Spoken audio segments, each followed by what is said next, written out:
Welcome back to the Adventures in Sylvanel Campaign 5, Episode 20. This is the Odyssey of Chaos, and we are feeling good. Ooh, let's roll those shoulders, friends. Yes, we've got Andrew, we've got Scott, we've got Yo. Erica, we've got Tanner, we've got Ben, and we've got me. I'm MJ, your MC.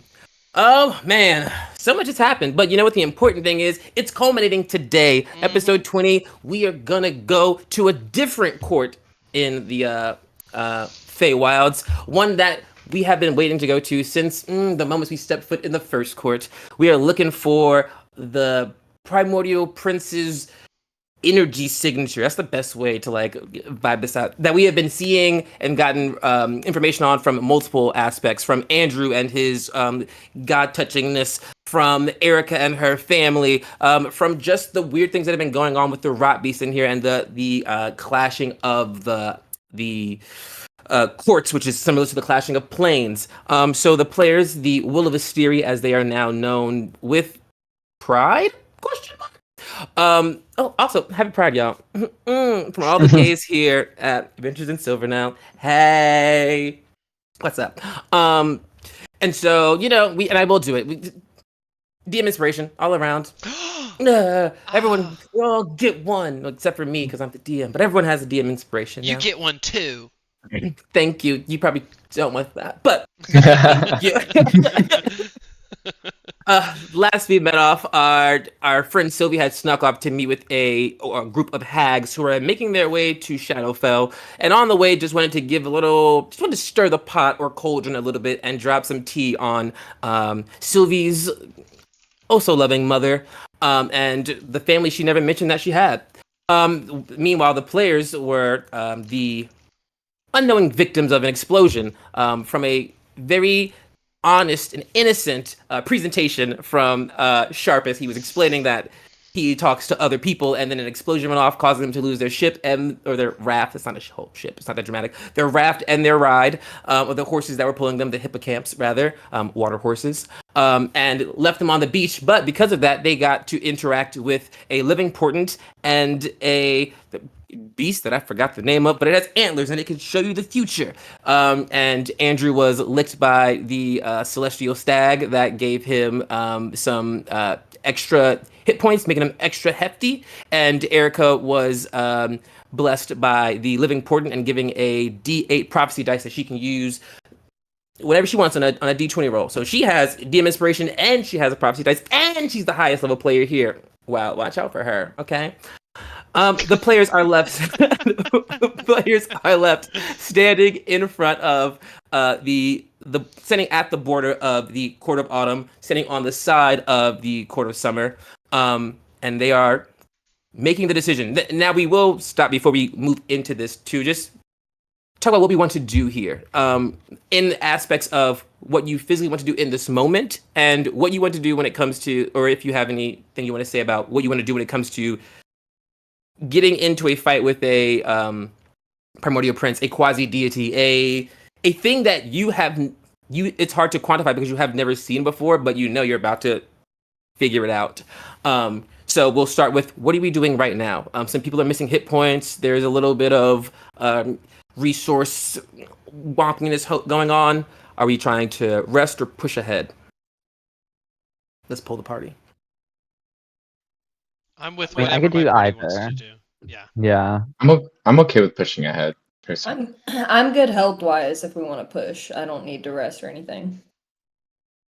Push Tidbit. on forward then. We can rest if you need a rest, Tidbit. And a typical rest when we get there. Okay. And perfect. That's what the players decided to do. As you are standing there looking, feeling the warmth of the Court of Summer, you're standing at the, again, the border of the Court of Autumn. I'm just going to hit some players. I'm going to go down and see what you all remember, or if there's anything you remember about the Court of Autumn, any warnings you were given, any things to be aware of, Court of Autumn or Primordial Prince, that you just want the players and or audience to know, or players, characters, or audience to know as you're moving forward. So I'm gonna jump over to Andrew. He is our Earth boy, so we'll start there. What do you anything you want to remind your friends of Um, that you learned? well, we can't we can't kill them because it'll unravel reality. So we have to figure out how to kill them, but not kill them. Okay. Yeah. No, yeah, that is true. I stamp approval. I try to be neutral, and sometimes my neutral comes off as not helpful, but that is a true statement. Scott. And they've got like a small army with them of people that we're also going to have to fight because they've been brainwashed. It's like they're constantly watching. Never mind, I was about to be political. Fox Yes, News! there is I did some. not. There is some. There are people who are. I feel like cultists is the easiest way to think of them, but I don't think you would think of them in that way in the game. But they're people who are attached to like these elements doing what they do. It's the heart of these courts. And so the people who are just patriotic, and so they are very much about those courts. And sometimes, and we know just layering on that there are people who are pro their court, but not pro all of the courts. So they're down for their court to gain power, but not all the courts to be equal power. Erica, my other plant friend. Character-wise, I feel like Dez would be keeping in mind that not every member of the party is from the Fae, so at some point into this journey, I imagine at the beginning, at the first moment of silence, that she would whip out her book related to everything that she knows about the Court of Autumn, and she's in hyperfixation mode, reading every detail out loud to the party as they walk around. So she would have things written down about like the simplest things, the atmosphere, the type of creatures they might encounter, what the overall vibe would be. She would go on a tangent about how the differences are between Court of Summer and Court of Autumn. Just droning, being very annoying, probably in a very monotonous tone for several hours into this first leg of the journey. Gotcha. Make me a history or nature check, and I'll ask you what that roll is at the very end. But the basically things you give out are the Court of Autumn and the Court of Summer is, it's one is earth, one is fire. They also exist on polar opposite ends of the seasonal spectrum. The Court of Summer is new life and birth, and the Court of Autumn is the end of life and sometimes rebirth. And sometimes what that means when you have to, when you use something for fertilization, it is birthing something new, but not necessarily what was used to fertilize it. So it just kind of has that like very composty emo vibe, as opposed to like the musical theater wildness of the Court of Summer. Tanner. The question was what we would know about the Court of Autumn, right? Things that you have been warned about, or about in the Court of Autumn, or dealing with this primordial prince, or and also Definitely, I guess I Fungal would Mother, since like. that is / Court of Autumn. Yeah, I mean, I definitely would like point out the fact that it's like the spore fungus mother or whatever that I have been warned of probably like majority of my life about stepping foot in like the Court of Autumn and the hive mind, and she essentially sees all, knows all, will murder. Erica, you can roll with advantage. Just in case you get a little higher, because those are some good words that he threw in there. Benny boy. I think Tidbit is less concerned about the primordial prince at large, just because God has reassured Tidbit that he can do no wrong. But I think Tidbit's lingering on that warning from Demina, also about the fungal mother, because Demina's not really the type to give out warnings. But I kind of pictured Tidbit as like, oh, I need to be afraid of this thing, but Tidbit does not know what that is. So I imagine while Dez is giving off all this info, Tidbit's just walking beside her going like, oh, and is that the fungal mother? Oh, is that the fungal mother? Just trying to figure out what that is, actually. Perfect. Des, in conjunction with your other Fae friends, the thing that has been stressed the most about the Court of Autumn, particularly from your handlers from this court, and she's very distrusting of this court. The reason she became a what is the name of your Roll in school. Oh man, I'm thinking rivals in my brain right now. And it's like it's not strategist, tactician, infiltration. That your thing in school. The reason that Solapora took that route was because she wanted to separate herself from the Court of Autumn, and because she is for the betterment of the entirety of the Fae, not just the court, and that is something that the Fungal Mother has always been the opposite of. She wants her court to be the best because she is her court. She's attached to it intrinsically, like she is, much like fungus works for our brain. She's a myconid. She is of everything, and just like her, the spore people are like attached to this uh entity. Hive mind is a strong word. They are not all connected in that way. Otherwise, Solapora could not have this removal from this place. But there is a. They all call her mother. There is this a natural intrinsic umbilical like connection to this person who did give them a base information of how things work. And when it comes to stepping foot in the Court of Autumn, that is something that is said very literally. She knows where you walk. So if you step on the ground, if you step on her, she will know your presence. That doesn't necessarily mean that she will come after you, but if it comes up later that this is a Erica thing we'll think about. If you were trying to, you're politicking, you're doing all your secret spy stuff. If it comes out that you were in the Court of Autumn and you're not supposed to be there and you found something out, she would know you were doing that. So if you're trying to sneak around her, you'd have to go extra cautiously. If you're not trying to sneak around her, you just know you have to move super authentically, so that way she's not aware that of what you're doing. It's just like, oh, this seems, it's not raising any flags. So watching where you step, literally, she is there. The people are part of her, but not in a like hive mind one-for-one connection, but they do have some sort of kinship to her. And the Court of Autumn is funky and weird. Great, perfect, awesome. Yes. Okay.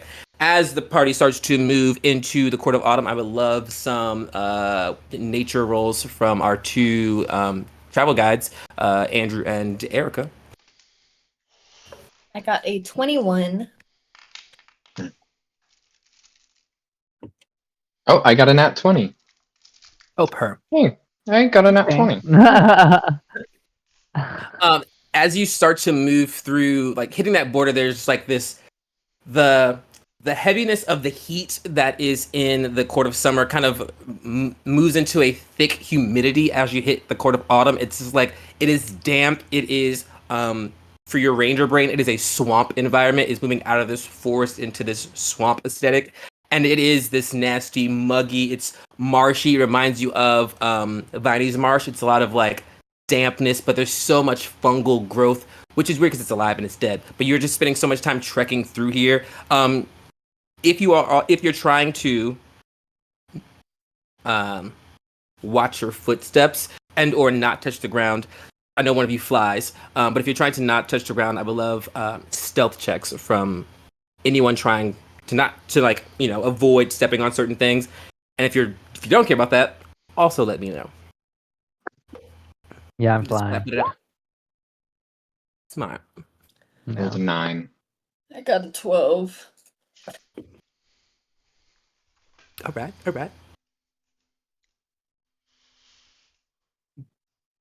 I would like to give the help action to whoever does the worst. It's me. That's me. I Nat Tidbit 1 on that then. stealth. yeah, Oh, I yeah, I'll got a tidbit nat that, one yeah. too. So Also, there was a DM inspiration that everyone has for being gay on this stream. Well, I'm hey, you know giving what? Tidbit the help for this go round. Are we Okay. are we being threatening right now? I don't think we're really I being need threatening. that inspiration later. That's up to you. I got a 15 using my inspiration because I'm definitely going to do that. Okay. you know what? I don't care. I have a +8. That's a 9. Hit me with your fungal traps. Let's go. Let's start some Nines. drama. I think it's more than just traps. No, I'm feeling I just dissed my boss, threw him in the ocean. Screw it. I'm with my friends now. I don't care. Let's go. That is definitely the energy that the party assumes as they move to the jungle. It's the people who are like, let's try to be quiet. People who are like, it's okay. And it's Erica's character is like trying to be like you're stepping on things and you're trying to adjust your steps, and you see people who are like rolling nat ones and living in it, and you're like, oh no, and so you're also making sounds with the stress of you trying not to make sounds. So you're like, there's just this like soft hum that moves with you. There is a pocket of sound that moves with this group. Make me anyone who's just first time in the fairs are welcome to make me some perception checks, or first time in this court are welcome to make me some perception checks just for the vibes. 10. Just that's me tonight, yo. You're rolling with your eyes closed. Yes. The second that's we step mid. in. I'm just present tonight. 25. Oh. Okay. Okay. Nice. I'm also saving all my like abilities for this god fight. Okay. That's a smart choice. That's a smart choice. Not the worst thing to do. Okay, a 25, a 10. Eric, what'd you get? To percept. 22. Ooh, nice. Tan. Are you sure? I think you're using that secret thing I put in Discord this week. Dirty 20. I'm sorry, what? My rolls Dirty are in 20. 20. Dirty 20. Beautiful. Ben, you can roll. I mean, your passive is a 20, but you're welcome to roll as well. I got a 27. Oh, perfect. I think you're looking into the fifth dimension, my guy. Yeah. I licked my own frog skin. Yeah. I'm high on me. You're all kind of like watching, you're kind of moving around. I think the thing that it hits you the most, particularly anyone over 15, Scott's in his own world. He's got dirt in his eye from rolling. Everyone else is you can hear the sound of your party, but the thing that kind of sticks out to you is the lack of sound coming from anywhere else. It's like being in a forest and there's no crickets, there's no chirping, it's just silence in the way of like stillness. Like everything is just frozen or in waiting or is recovering. Something could have been happening. You recognize that first, and that is extremely particular to you. The ranger and the druid would know that it's the outside's never quiet. There's always some kind of sound, and you can see that there's water. Like you're not far from the water, and you can see the water, and it's almost like it's like muffled as you're like looking at it. It's like muffled coming up to you, and it's just like it's very peculiar. But through the 25 ups checks, while the silence is amazing, you're also able to keep your eye on the things that you need to, the ground, and you're able to steer your party away from these just like weird patches of mushrooms or like fungal growths that you believe insightfully, and because you've seen them, that they just like seem to be some sort of they would not bode you well. From one poisonous thing to another, tidbit eyeing those things. But you're all able to move easily through the forest until you start to feel this, almost like the ground is not an earthquake, but like vibrating. Like the ground is like really like just like heavily vibrating. Like you would, if it was a movie, the rocks would start to like rise off the ground and just shake it that much. But here you just got like, y'all all like mean twerkers. It's like thighs are going. And you just kind of feel that kind of moving through you. And that is not normal. Not kosher. I think you would think about it as the first time you all met and you were doing the training program and those things are coming out of the ground and the whole world started to feel like it was shaking. It feels like one of those kind of moments. Andrew, you notice that your blights are like locked on to something that is in front of them. They're like standing single file, but they're like their intention is dead set on something that is in front of you, or at least up ahead of you, that is out of sight. That it has them like they're like pinged onto it. And Erica, you can feel some sort of like slight pull of something that's like slightly magnetic but in a natural way, just like it's just pulling you towards it, almost kind of like the feeling you had towards Andrew, where it was like you were being pulled towards him. You feel this coming from this direction that you see the blights also facing.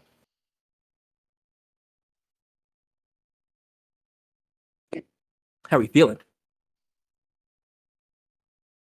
I mean, Des, if she's being magnetically pulled, would be instinctively heading that way, probably not speaking out loud about it, but like silently moving that way. If that's different from the way that we were intentionally heading, if she's leading, she's going to start directing people that way. Perfect. Andrew, any? I will whisper to others. I don't think we're alone. And as you kind of whisper that, and you see Des starting to like get into this like a dog that has a scent. It's like, first she was like kind of worried about other people, but then once she gets that feeling in her, she just starts to move towards it. And everyone notices that she's not really speaking. That's the thing that is like, well, she's in the zone, and you all start to move with her, but you hear Andrew giving out those warnings. You know, for no particular reason, I'm curious to know what everyone's AC and HP are. You were just let me know what that is. It's 99 and 99. Ooh. Wow. Which is which? Your AC got better, but somehow your HP got worse. Yeah, it's weird. Temp hit points. Sacrifices were made. I have 14 AC, 101 hit points, and 40 temporary. Ooh, okay. Ben? Got an AC of 17 and 81 hit points. Ooh, Tanner? AC 17 and 129 hit points. Hey, Thick Fairy. Scotty. AC of 14 and 107 HP. Harry Potter. Erica. And Erica. AC of 16 and 102 hit points. Ooh. Nice. And also just because they haven't come up in a really long time, let's not forget that some of us, everyone has timeless gifts. You get those magic items that a god gave to you. All do super fun, cool things that could come up and be helpful at some time. As you're all moving forward, I would love to direct your view to the roll 20. Allow me to log on. Do it! Oh, sir, no. Oh no. Mm-mm. I'm gonna talk no. Just a fret not, friends. I feel like it's fine, Is that given thing your reaction. alive? Des likes the aura, but Erica does not enjoy that. And that is something that Des and Urstein would both note. The aura of this thing is actually low-key calming to you. This size-wise, this thing is gargantuan. D&D, that is 20 by 20. It's a biggin. So this is the first thing you notice as you're moving through this place. First thing you notice is you come into a place that has no. It doesn't have that marshy feel. Like it has been like dried up, drained. Like it has been like neutralized in some way or form. And you see this humongous thing. This gargantuan thing standing there. It has these sigils on it. It is mostly made of rock. That front part of it that has the green sigil on it is made of like a emerald type of stone that is very large. And we absorb that image. The next thing you all note is these three lovely gentlemen who you have heard described as Durak, also known as Dark Druids. You see them, there are two on the ground, and there is one standing on top of this gargantuan stone creature, a golem. The one with the mushroom head is on top, grassy trench coat is on the ground, and beard is on the ground, just for your minds. you've heard about these guys. They were the ones that the Widow Wardens had mentioned to, I believe it was originally Sharp, because it was information from the dad. But it was just like weird things that were happening, and they had picked up some outside disturbances, but they were described as idling or like in rest. They weren't going anywhere. They were just like they were waiting for something, and so you knew that these things would be somewhere. You just didn't know where they would be at. And then for a conceptual map, because my friend Scott did take the time to make this one, I want you to see it, even though we would not be on it. So the gargantuan golem is inside this larger green sigil on the ground, as we see here. The mushroom-headed Durak will be represented by the blue circle. There is the trench-coated one, which will be represented by the yellow circle, and then the bearded one, which is represented by the pink circle. You can say what they look like, you can say the color of their circle, or you can say anything else that helps you know which one you're talking about. I have lots of different things written down for these guys as you start to move around. The two on the ground are effectively 70 feet apart. The thing in between them is a giant, obviously this gargantuan creature. Everyone make me a insight check. And then I'll allow you to roll initiative. But first an insight check. We're not fighting. Wait. Are we fighting this thing? Yeah, we don't need to. Can't we I just got walk 25. around? I'm real good at talking. I got a dirty 20. Insight, okay, nice. 24. Nice. 22. Nice. 19. Okay. Nice. Tina, what you get for your insight? 25. Oh, that's Ooh, not nice. I that's lied, crazy. actually. I'm sorry. I did initiative. Just 16. Oh, that's not bad. Yeah. You all notice there's the stillness that was mentioned earlier is replicated in this golem. It is unmoving, but also in its stillness, you can see that it's like, I don't know, it is holding this. It is the cause of the stillness. You can tell that it's locked into this place, and it is just like holding, almost like Sharp. It looks like it was kind of reminds you of like a large like battery or some sort of like what is the forge that they use to birth a lot of the war forges? Like it's a big thing that does Creation something. Forge. Yeah, it's like it's got this. It's you can tell it's holding so much energy and has potential to do something, and it's just not doing it in this moment, or it's storing it up. But that is you get like machine, you get that kind of like relationship from the golem and the things around it. And then you see that the Sharp. What is your Arcana modifier? I feel like it's a high one. So +5. Okay. And so that would be a 15 passive. You can see that there's some sort of connectedness between some sort of arcane connectedness between the Durak and this thing. Your brain goes back to it being a power supply. There is some sort of like they are tethered to this thing and they are using it some way to do something. So you see that these things are locked into this thing, and this thing is not moving, but it is powering these beings, or they are, siphoning power from it. You can't delineate the nuance of the relationship, but you know that they are connected. And now I'll take initiative.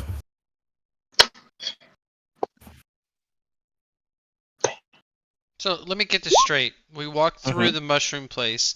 We see this thing that we've never seen before, and we're just gonna fight it. More like it's gonna. It's attacking us. Yeah, your body is going into fight or flight as yeah. Okay, that makes more sense. I was like, I don't even know what this is. Why am I fighting this thing? 15 for Tidbit's initiative. I got the 14. I also got a 14. I also got a 14. Oh my goodness. Ooh, 14 club. I'm getting FOMO. Roll again. Okay. Oh, I got a 15 if I did keep that, and then it would be top of the cake. That's what Tidbit got, isn't it? Yeah. Mhm. A 15? Well, Then you would be matching someone. no, I got a 6 doing a somersault. Got a 6. Okay. No, I got a 9. It's a mid Oh. somersault. Oh, I see. Yes, yes. We're in the Fae. Everything's a puzzle. Everything's a rhyme. My That's 14s. good. Can you have a roll off, please? We don't add anything, right? I got a No. 4. Oh. 6. Natural 1. What? Wow. Okay, so we got our bad roll out of the way. Yeah, hopefully. So of the 14s, it's Tanner, then Erica, then Andrew. Boom. Okay. Hey to do. Don't mind me. 14, 14, 14.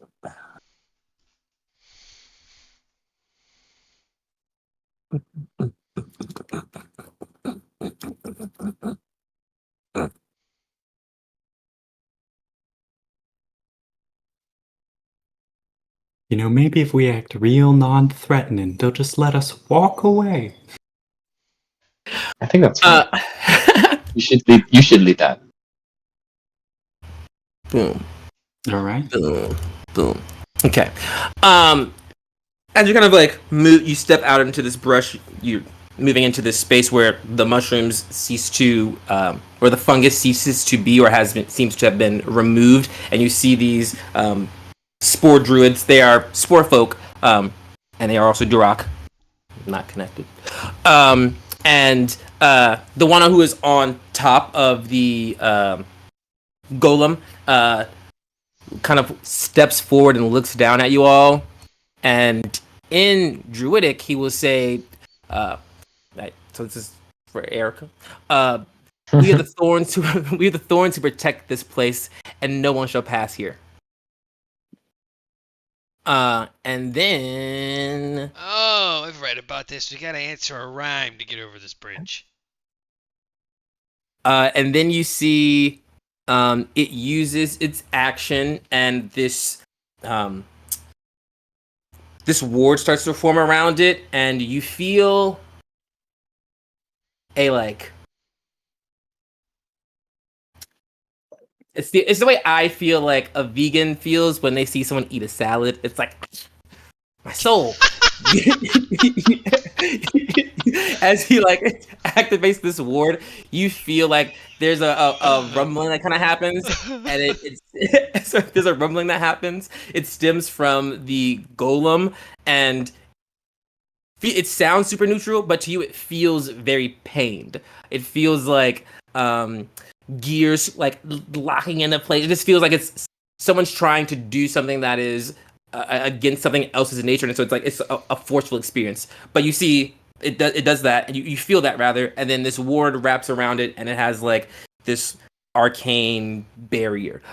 It's green, it's natural, it looks very similar to the color of the emerald, but it has this ward wrapped around it, and that's what he does. And then the other two will also follow suit. And so that would be their actions. So they all kind of do that boom, boom. Andrew, you feel the exact same thing. The first one kind of like goes over your head, but as the second two do it, you feel this. It's not that the thing that they're doing is not hurting, is not causing this feeling, but the you're starting to like intuitize the rumbling that you're feeling that is coming from, it's coming from this golem that is like producing these rumbles, but the rumbles feel like a cry for help or a ouch. There's some sort of like connectedness there, and you see your little blights are like no longer enamored by what's in front of them. There's like a awe. They don't have any faces, but there's like an awe and a shock that you're feeling from them as they're witnessing this colossal Earth-like being. And it is Tibbet who's going to start us off. The pacifist, of course. Tidbit is gonna create an emboldening bond between the whole party, giving us an extra d4 per round and letting us teleport and take each other's damage if we're within 30 feet of each other. Splendid. Perfect. And Hey, then close. Tidbit's gonna move 25 feet backwards. Perfect. Action and bonus action. Wait, that was your bonus. And Bony Bond is a bonus Action. action. Okay, and then free movement. Any bonus action from you? Just the love in your heart. Oh, I'll do a healing word on myself because I am hurt. Nice. God. Surely the word. All right. Oh, Tanner. Yeah, so I mean, I'm definitely picking up the vibe that I need to interrupt what they're doing to this golem, I feel, right? I don't feel Yes. like they're like doing anything benefit. Okay, good. Then I'm just gonna start with, fucking with each one of them. I'm gonna pop off an Eldritch Blast and do one apiece on each one of them. Okay. Roll me some to hits. 24, 26, and a 17. The 17 misses, but the other two hit. Heard.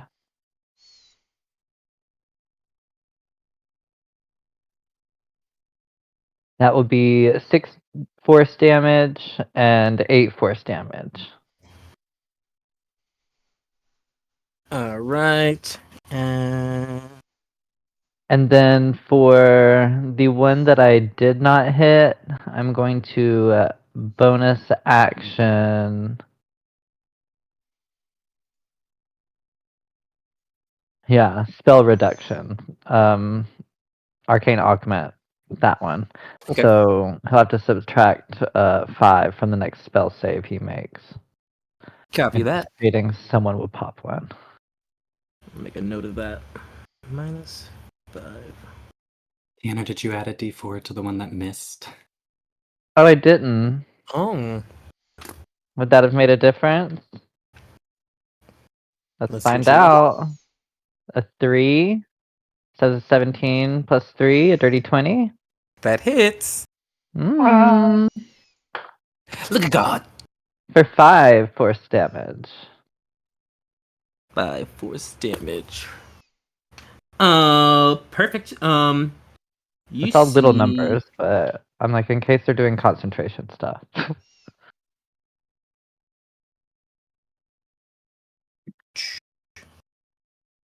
My phone charger's fucking breaking.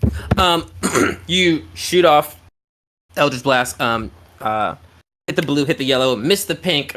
Then God intervenes in it, wheels back around, smacks into him. You still give him the -5 to the save. You note that as you shoot that first one, we'll say it's the blue one, the guy who's on top, who spoke. You shoot him, and the ward around him starts to ripple. Spikes appear. They look like spikes appear, and they fly at you, and you take 11 points of piercing damage as these thorns go flying through the air. That's dumb. All because I attacked him? Bitch. And you're attuned to looking at magic. You see that there is a ever so slight dimming of the wards, each of them. I'll give you this because you're a smart cookie. You hit the first two, you see an ever so slight dimming. That third one misses, and then it swings around, hits him, and then you see the dimming happening. So just to give you some more context of what's happening, what's It going was on until there. all of them were heard. All right. Our next 14 is Erica.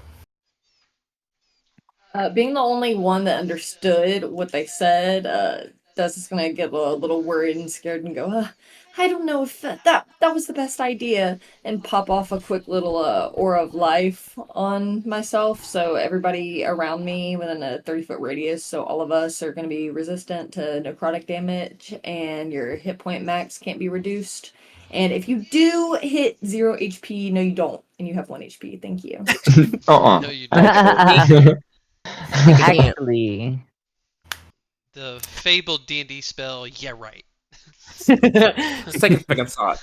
All right, that's my friend Oracle. And that was your action. Anything from your bonus action? No, that's it.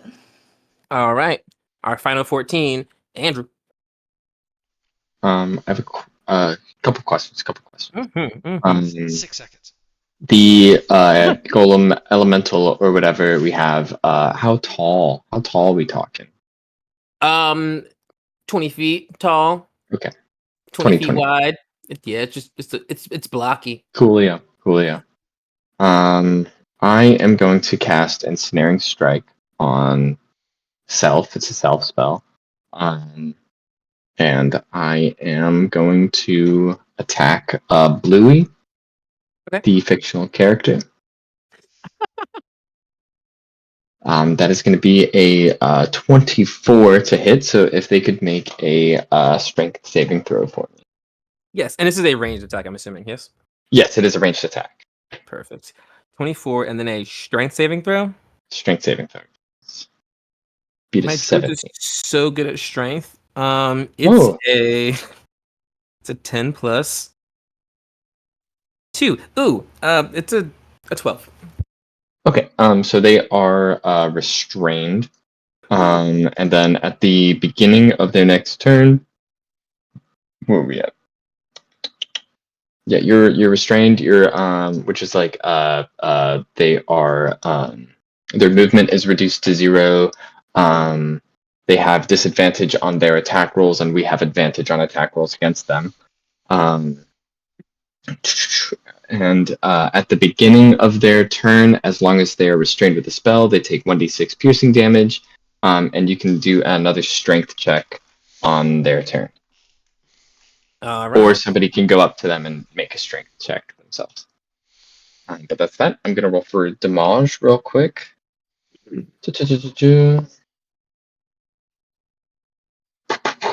Okay. I think that is that's 9 piercing damage. Quick question about where they're standing. Are they like smack dab in the center, or are they like off towards an edge of the guy they're standing on? They're 70 feet from each other. Each one is like I think points of I think a pyramid. One is so then they're not like on top of the golem. One is standing on top of the golem, and then one on the ground. The ones that are on the ground, they're 70 feet away. So I guess one is 20 feet in the air because he's standing on top of the golem. And the I was going other's for that one then. That was what I Yeah. was trying to go. That's Okay. That's what I hit you with. My question is, if I have the opportunity to push them 15 feet, can I push them off of the golem? Yeah. Okay, very cool. I am. If they can do another strength check for me, they can do strength checks normally, but they have disadvantage on dexterity checks. Restraint. All right.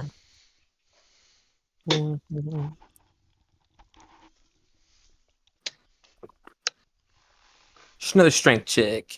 It's gonna be okay. Cool. That's a 2 plus 2 for a 4. Cool. So I'm going to push them towards us, 15 feet, or whichever one pushes them off of the golem. Okay. Yeah, you probably didn't need to go because you're in front of it, so you need to go off Yeah. the back. Yeah, absolutely. 15 or 20 feet. So it's gonna take.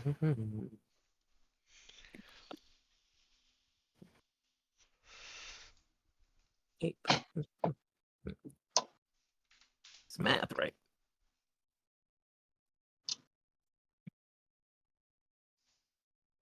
Perfect. And you hit him. He does take the fall. He takes some falling damage, which I rolled. And just because I keep building this for Tanner with your eyes, of the three of them, that one on the guy who was on top, his ward is getting dimmer. It is almost translucent at this point. After he takes those hits before he flops off the back, you see that. And then we have Real quick, I'm gonna do an yes. extra attack. I'm sorry. Oh, perfect. No, you're good. Yeah. Hope on the same guy if I can. I assume Mhm. he's prone, but the advantage and disadvantage even out to make it a 27 to hit. Mm-hmm. And that is going to be 8 points of piercing damage. Ooh. And then I am going to move 25 feet back, stand by Tidbit, and yeah, we're golden. Man, oh man, that's actually iconic. Okay. It is. There it is. Okay. Mean guy. So, the guy you just got knocked off. It's in fact he's. Oh no, it's actually Scott's turn. He goes after Scott. It's Scott. It's you, my So baby. who's restrained again? The guy on the ground. The Durak that got knocked off of the golem. He's like, ah. How far away am I? He is. Let's go with 50. Okay. 50. Alright, I'm gonna move up 20, cast out my little robot Gouda, throw him 15 feet, so that means he's 15 feet away, because 20 and 15, another 15. And then I'm gonna back up 20, so I'm back to where I was, and I'm gonna yell out, "Set him on fire!" And he's gonna blow a 15-foot cone of flame. Whoever that gets, whoever I can give my little flaming cone. Is it a save? It is a dexterity saving throw. You should hit that one that I hit with that augment. Whoever my 15-foot cone can get. Gotcha. I'll send it after. Yeah, I can send it after that one. We're in the very beginnings of it. So it is a dex save. Yes, and my spell save is 18. Okay. And you get a -5. Yes. Leave me alone. No. Okay. Just So it like has to a hear it. it has a +2, -5. So it gets a +3.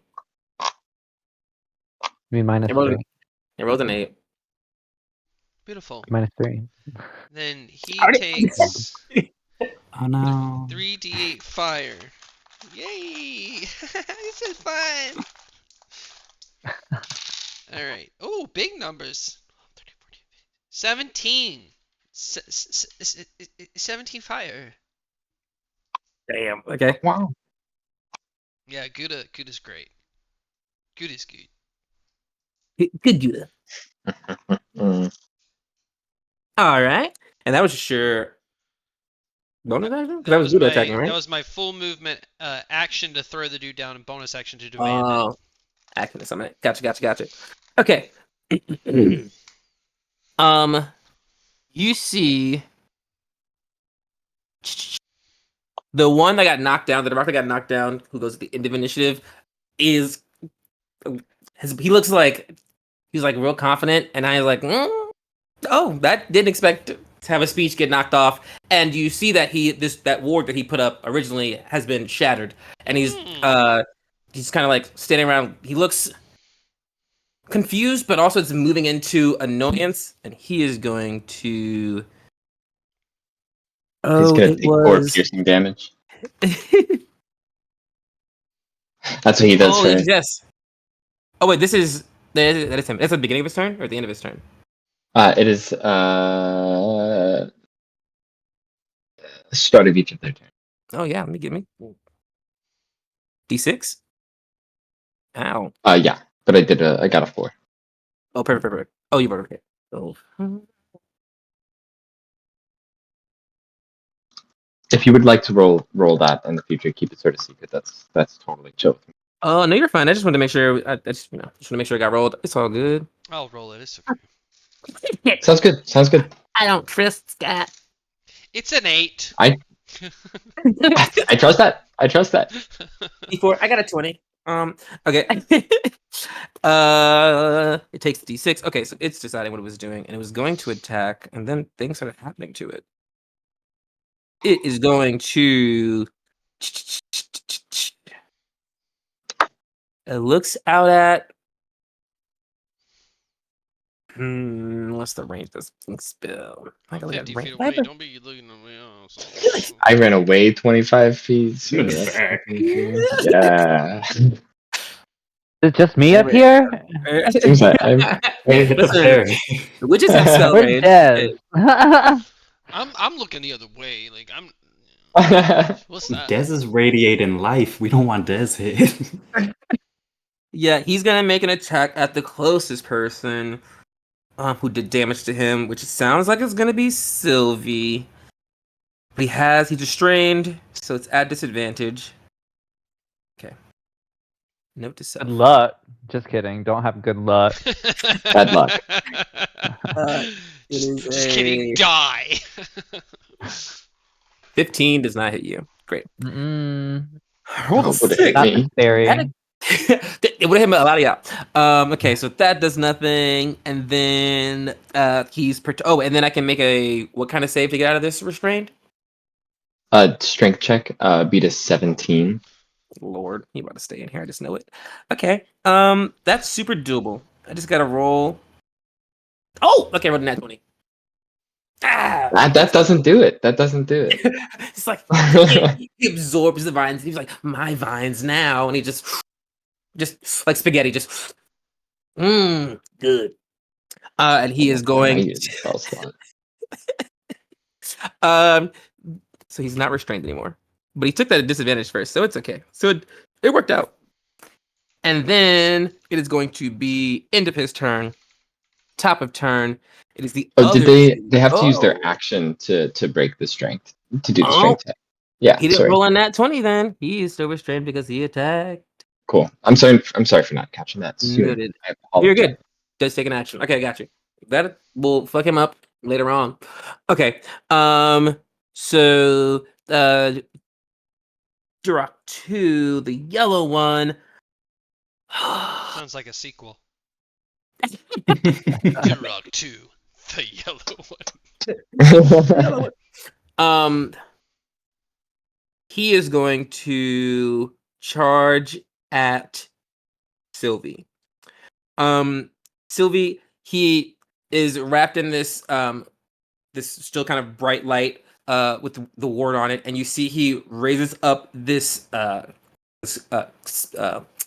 club, quarterstaff, the long one, this quarterstaff in his hand, and he raises it up and swings it at you as he's running towards you, but he's like not close enough to you. He's about 15 feet away from you, and he raises it up and swings, and the tip of it starts to, you see a bead of like green light start to go, then it splashes out, and then it just kind of wraps around. And you've seen this before. It's for sure acid as it comes hurling at you. I'm gonna roll a hit because he might not do it. Oh no, he does it. It's a 24 to hit. I'm gonna silvery barbs that. Yes. And I'll A give 23 to Tidbit hit. advantage. Fuck! It went down by 1. It's good. Fine. You see, make me a Arcana check. Okay. I don't know why, but I don't like that you're asking for that. A 19. You as he's going to hit you, you see your brain makes sense in the moment. This ward, you know about like the weave and pulling energy and doing weird stuff. This connection to these things is both protective and offensive. They are using this thing, as long as they are protected by this thing, they have this extra power. And you know this as this staff comes cracking across your face for 65 points of acid damage. You feel it hits you, and it's like it doesn't feel that bad, and then it's like it just starts to burn and burn Can and I burn. can I do the emboldening bond and switch places? Are we within 30 feet? You only move back 25 feet, Wait, Yeah, and so we but didn't move at all. does it take a reaction to do that? It Or y- Let me yeah. see. because if Yeah, it does, I don't yeah, want. you do have to use your reaction. I apologize for giving you hope. I do not want to. no, I mean I have the most hit points out of all of us. Yeah. So if anyone's gonna take a hit like that, Mhm. If I had a spare reaction, I definitely would. I'm sorry. oh good. cracks you. You know it's a spell, and it's a powered spell. It's something that it's not normally this strong. You know it's coming from it's being channeled through that ward and being amplified as it hits you. Obvi. Perfect. That was D1 and then D2. Do this next one, and then I'm gonna send you out to a bathroom break. Boop boop boop. The second one, in fact, isn't close enough. I need to anyone. The second one runs past, not next to you. Does not get an attack opportunity, but it runs past Sylvie and is moving towards the back line of people who have started to move back. So I do get an attack of opportunity, right? No, he does not move close enough to you. He sees that you're fighting his friend. He's like, "Great, I'm gonna take a wide berth around this way." I mean, The wide berth. it is a wide berth. Yeah. He just got to not be within 5 feet of you, unless you have an extended reach. Do you have a? Is your reach? I long do. I enough? have a 10-foot reach because my chain mace. Well, you didn't know that. So as he takes a nice smooth 5.1 feet, because he's like, I know how reach works. You can clock him because he don't know what you got. No, he what's that? don't. It'll be a 22 to hit. Yes. Yeah. And 6%. 15 bludgeoning damage. 15. Bludgeoning. Oh yeah. 15 bludgeoning. You see that you hit it and it almost feels a little dampened, almost like it's resistant, but then you kind of like twist it and that shield still cracks that is around him, because even with half damage, it was enough to break the shield thanks to Scott's fire. Nice. So I that did something. puts him one over.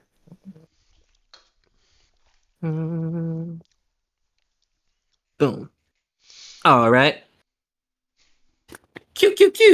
And I'm gonna send you all to the bathroom break because I do realize that time has been fleeting by. So we'll take a quick bathroom break and we'll come back to you beating up some druids or some druids beating up you. It's hard to tell. But we'll be back soon, my friends. Use the bathroom. Go be friendly with Earth. Go smoke. I don't know if I can say that out here. Some rooter.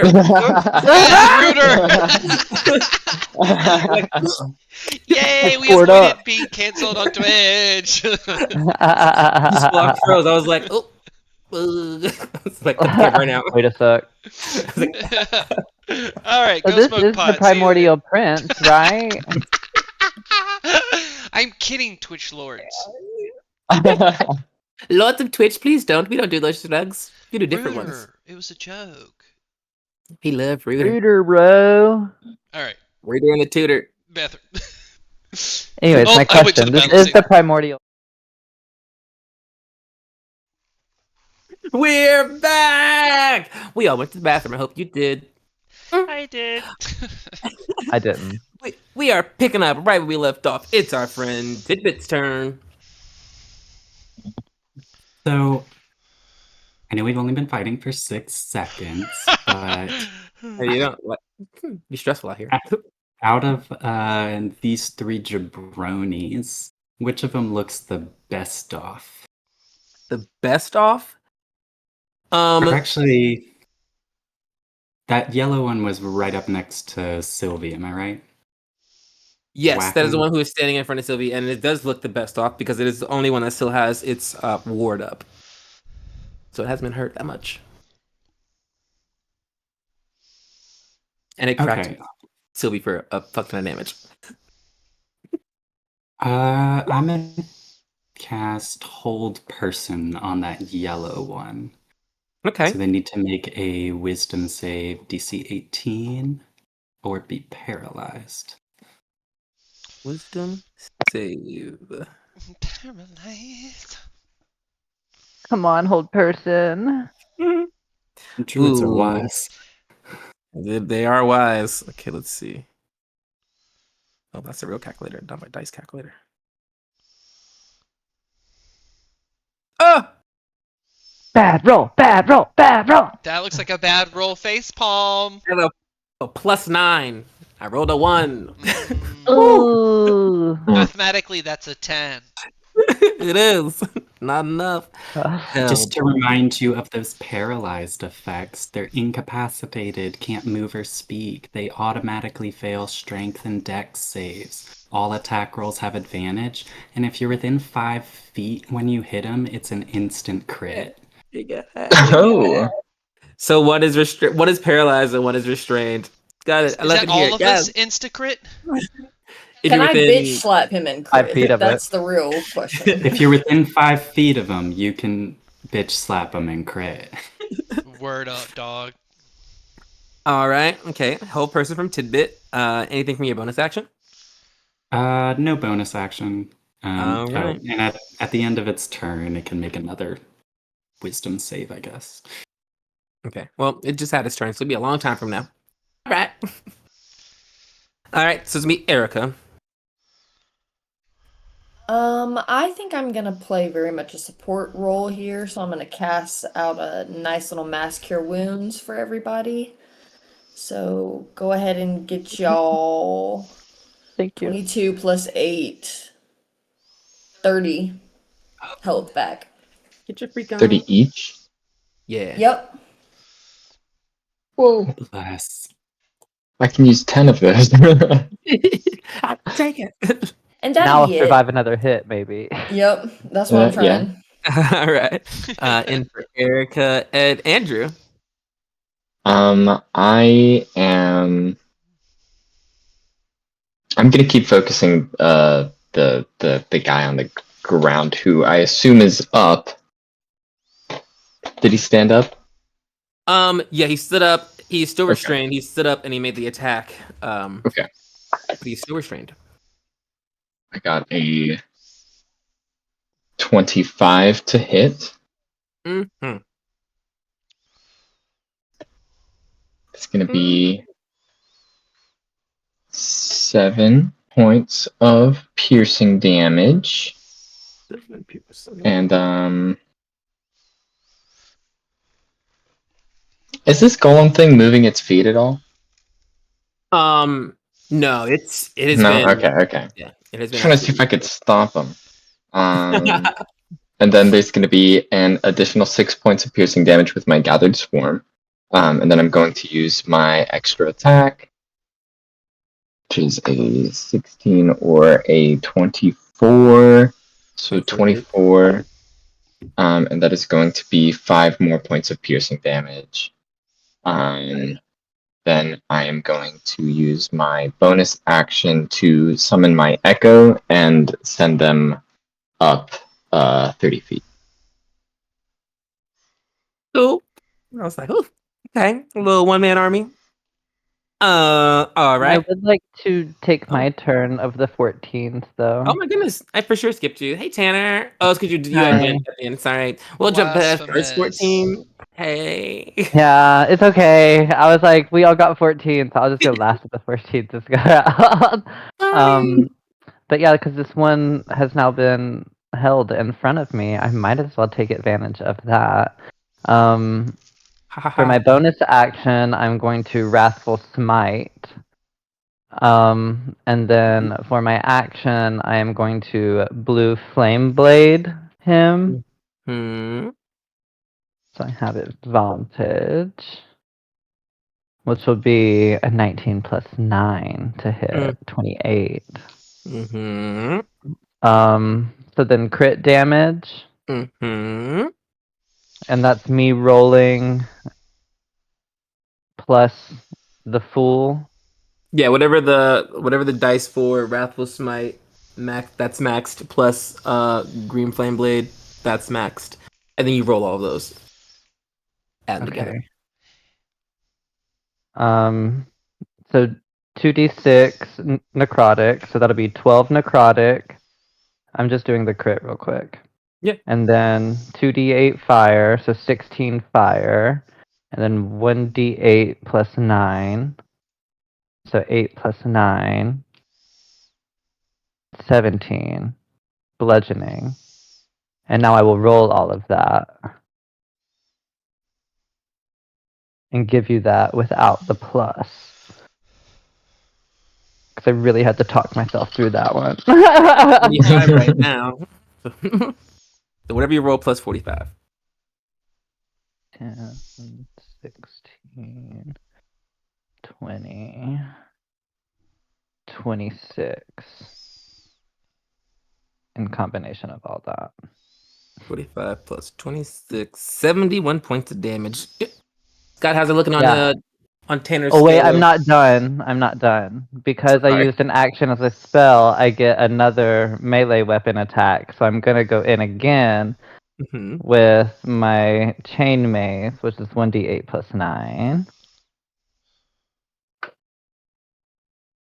7 plus 9 for 18 more bludgeoning damage. Plus 18.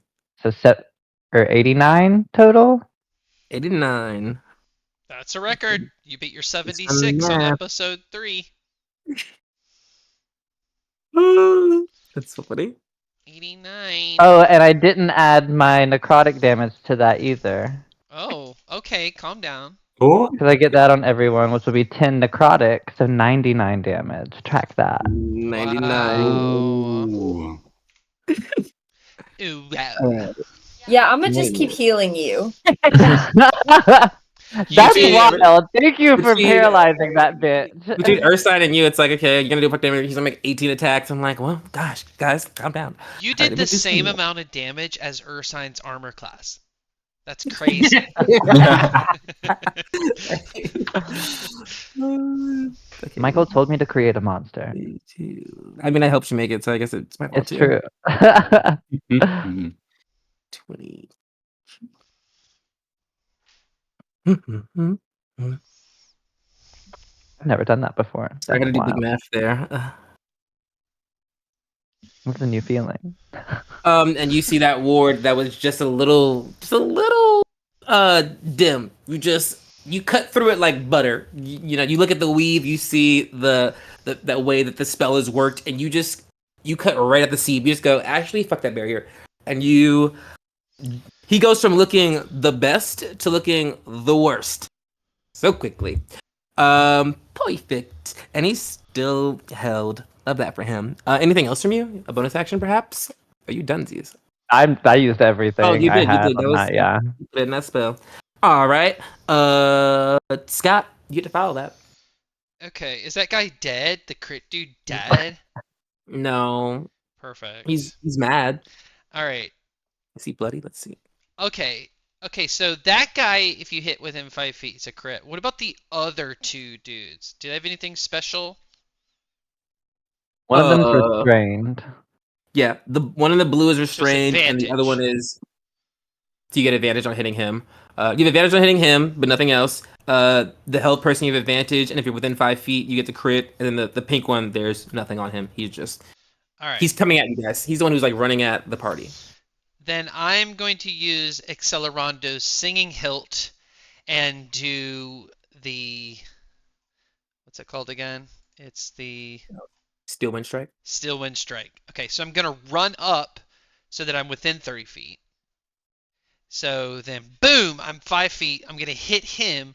That's a crit. That's 60, 10, so that's 60. And then I rolled a 7, 8, 5, 1, 8, 9, which is. Ooh. And then I also. What's that total? Hold on one second. So that's 45. Did he just beat me? And No, that's the wait. digit, Michael. And then I add the arcane firearm I have, which gives me a D8. But that's a crit, so it's automatically a 8. Uh-huh. And then I get to roll it, It's which is combination now. 7. So that's 8, 9, 53. So that's 53. So that's a 53 with the rolls plus the automatically 60. So that's 103. 113. Oh, 113. Yeah. Woo! That. And that's All one right. I guy. gotta up my game. Hold on, Yeah, let me yeah. write this down. So, I'm used to doing like 20. Okay, so this is really good for me. oh, All right, I actually get on the board now. On the scoreboard. All right. that's good. 113 against. I thought he's tracking it up there. Yeah, I literally am, dude in Mushroom World. Okay, 20. All right, so that's one dude. Now That I'm was the yellow gonna rock. I'm gonna roll for the restrained guy, so I have advantage and the plus D4, right, from Tidbit's thing. Yes, Is from it still the active? emboldening bomb. Mm-hmm. All right, so roll these two. That's a I never did do this. 14 plus 10 plus a D4.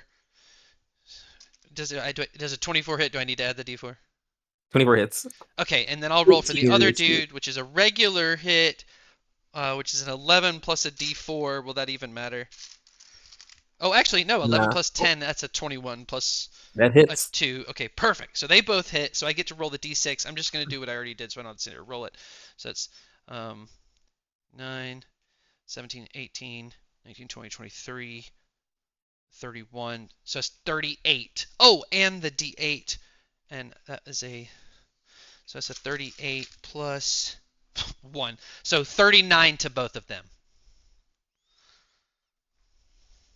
Perfect. How much No, is that's that total? So, like, Wow. wild. I'm not adding that to 39, the total. 39, and 113 Yeah. is the amount of damage he did in with one spell. Yes. Okay, fine. I'll add it all together. Yeah, add it all together. 60, 78 plus that. That's 180. That's 191. That's 191. No. That's crazy. I mean, it's gotta be up there. It's getting close. What did I just do? 38 to them each? 39, did 39, and 113. Okay, let's do this. 39 plus My 39 plus calculator. 113. Yeah, I'm 191. traumatized by it. 191. That'll never happen again. Keep holding these bitches.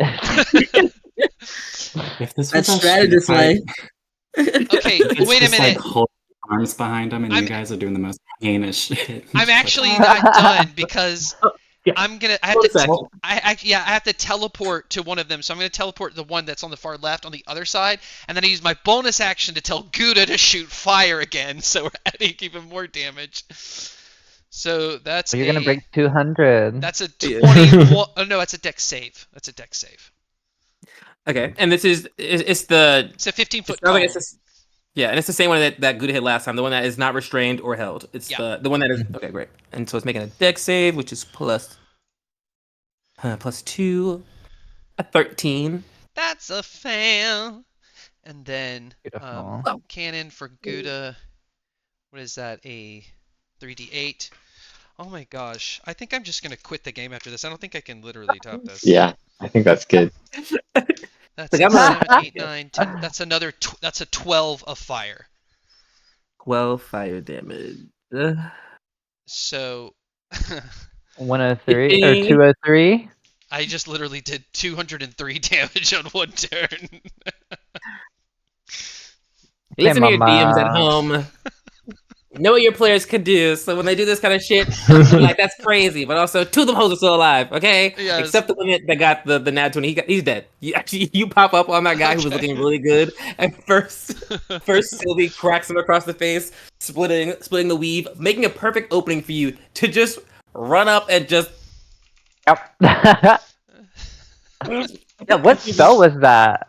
steal wind strike. So he just kind Steal- of you don't even yeah. Oh. like you like blink and miss it. It's like you open that space, like you crack, and he just like Mhm. blink, and before it even dies, he's moved on to the next one. He's like standing somewhere else, being like, wrapping up his turn, and you're still watching the first one like die, because the yellow Duroc, the one that was held, is for sure dead. 0 hit points. But only he possible had- with the automatic crit, so like that was Yeah. combo for sure. Yeah. He had 99 hit points before you hit him with the 113. So Literally, you took him out with that blow. And he had a 154 before that, so it was Tanner than you. And he was like, okay, all the hit points. Goodbye, guys. Sorry. See, Here I for told you it. guys, you can get a lot done in 12 seconds. Oh my Not God. even. That's 6-bit. That's a The same it's 6. crazy. Okay. That was Scott's turn, so now it is Duroc 1, the one in blue. His day is not going well. He also takes 6 points of piercing damage. He does. You know what? I take everything back I ever said over the previous campaigns. It is fun to watch the DM squirm. You guys are Not right. massive writing things down. Okay. It takes that damage. Okay, so it needs to use its action to break this or to deal with it. To attempt to break it. Yeah. It is going to double down. It is going to use its action. It's going to use its action to reward up, and so it erects that ward again. The golem starts to vibrate and shake. The two of you feel that that pain coming out of it. Make me anyone can make me a insight check. The two who I just talked to, you don't have to make an insight check. I'm going to tell you basically that same thing. But you're aware of it, and the rest of the party is becoming aware of it. 17. 17. 24. You're starting to intuitize that grinding gear. It's like, oh, there may be something else to that. You never thought rocks had feelings, but this one might. You said what, Tanner? 24. Yeah, you. There's something going on here. It's the relationship between these things is interesting. And I think your brain goes back to the conversation you had mere hours ago about what you were, as a person who's been labeled a battery, and if someone's pulling power from you, what that could be like. I think your brain is starting to make some connections there, because you probably wondered a while, like, how do you fight these gods? Are they gods? What is happening here? And in this moment, you've been preparing to fight. You've been preparing to slay a giant, and you get here, and this giant is being oppressed by another group of people, and it's like your brain's like, Mark, wait, are we wait, gonna be friends? wait, wait a minute. That's what your brain's at. And my friend Tidbit with your minimum of To 20. be kind well, my minimum 20, I rolled an 18. Yeah. You feel there is some sort of your 20 gets bumped up to your 18 gets bumped to a 20 because you're like, I know more than that. Trust my gut. There is something extra about this. There's something extra is the wrong word. There's something twisted about this. There's that's happening. And I think your brain is locked on that. It's you as one deified by God, you're like, man, everything works out for me, and you're seeing someone who's it's just not working out for them, and you're picking up on that, like that hurt that is coming out of this. Truly, sound waves are rushing over you, and you're like, why do I feel sad by this? The sound of this car backfiring. It's not a transformer, or is it? And so we sit there, and that is going to be that was D1's turn. Back to D2. Oh, he's dead. Just kidding. Let me erase him off my initiative. Dead. D3. He is standing in front of everyone that's not Tanner. And also no longer... Oh, and Scott's next to him because he just fucking stabbed him. He would love... What is this spell? I didn't do nothing. It wasn't even me. I would love a... I heard Jesus. A wisdom saving throw from Scott. Everyone except Sylvie. This person as Pink throws his arms out. Unless you think you wouldn't be within a 30-foot cone, but I'm pretty sure you're all near each other. Ooh, natural 20. I hate it here. I got a 19. I got a 24. Got an I was like, oh yeah, 8. wisdom saving throw, and it's like 3 druids and a ranger, or 2 druids and a ranger. I'm not Add, proficient with add wisdom. 10 to my 20, Michael. You all are this Durak reaches out to the ground and pulls up these spores that kind of fling at you, and for a moment, you all contemplate what you would think, what they would think is your worst fear, which is death. Death crosses your mind, and all you living creatures who have finite existences, scoff off death. You're like, "Puh, it's not my time. I'm a plant, or I'm touched by God, or I'm waiting to go out." And then there's Yeah. the machine built null, and he is standing there, and he is quaking in his boots, afraid, frightened by what death means as a machine. As you take on the frightened condition, and you have to, on your turn, you have to use a dash action to move as far away from the creature as possible. Done. So the opposite of what you just did. In and out, baby. Run back to me. I'm coming. And that is the end of its turn. That's 3. So we're back at the top with Tidbit. I'm gonna cast Calm Emotions on Sharp. It's a saving throw you can choose to fail if you don't want to be frightened. I can choose to fail, Yeah, you you can can calm you choose down. to fail it. and then it just If you gets rid of fail the it- frightened condition. Yeah. Michael, you're gonna hate us. Uh, I fail. It's up to a minute with concentration, but if it ends, I think frightened is only the minute too. So Yeah, Mhm. it is. They're both a minute. Okay, well, what I I'll get it. do is I'm going to fail, and then I'm just going to use flashes of geniuses on your concentration check so you don't fail. Okay, yeah, I Good work. fail. So I'll do the whole like, oh, wait a minute. I gotcha. Nice Ace beats try. her ass. Okay. All right. Well, fuck my fear spell. And that was That was Tidbit. boom. Tip is like, why are you afraid of death? You're not alive. He said,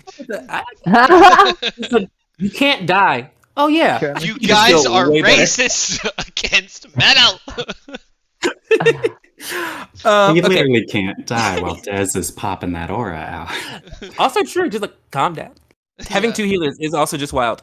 That was Pink Friend. Oh, that was Tibbet did that. Okay, so it's Tanner. The first 14. Hi.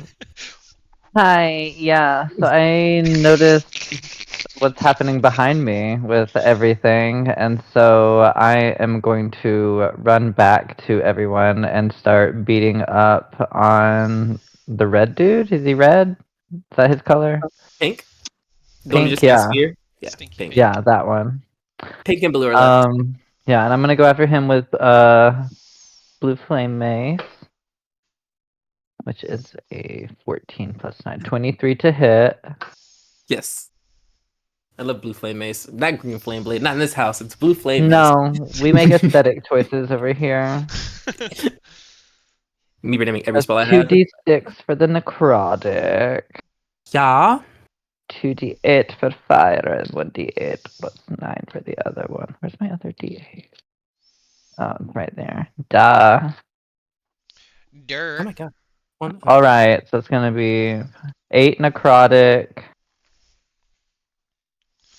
10 fire, and 14 8 bludgeoning. necrotic. 10 fire. 14 bludgeoning. Gotcha. Yeah.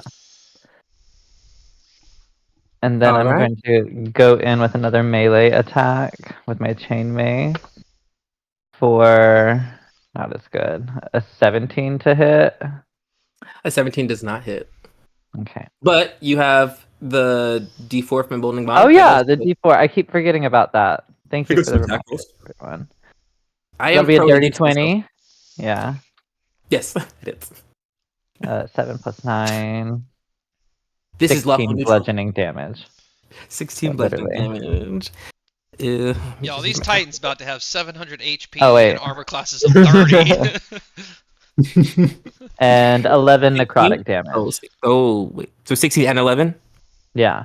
Okay. Poor Byron's about to get an earful. No. You're all good. This is going how I expected. Maybe a little faster, but I'm happy. I was. Okay, we can talk about it after. I was stressed about something. Right. The whole person came in clutch. Restrain. The first one being restrained was super useful, and then the whole person coming in was like, oh, okay, fuck my drag. But also, I love using using action economy against me, because otherwise you would have died. You saw that 65 points of damage. Imagine 3 of them doing that all the That time. part. No. That was the feat you could have had. Okay, and then it is going to be. That was Tanner being mean. Erica.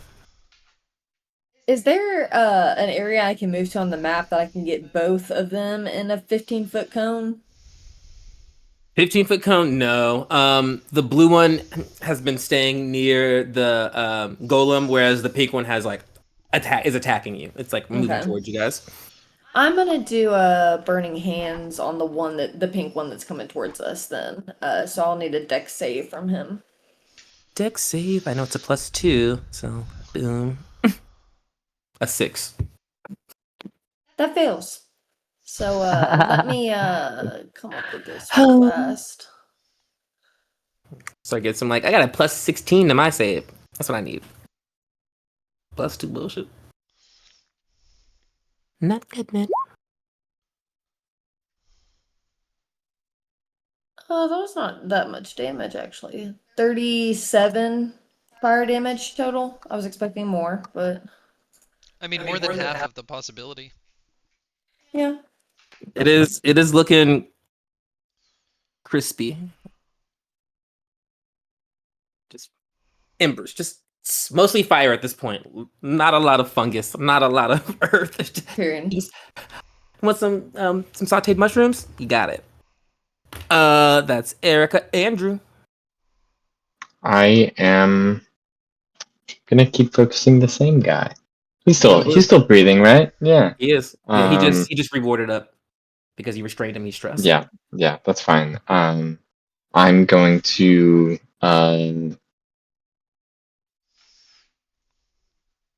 yeah, I'll go ahead and shoot him. So it's gonna be a 28 to hit Either. for 4 piercing damage. With my swarm as another 4 piercing damage. With my extra attack, that is going to be a 29 to hit Yes, I was like, for 8 piercing damage. boom, 16 total. And I'll have all of it come from my echo. Gotcha. Echo. Which is close. That one's closer to him, right? Yeah, he's 30 feet up.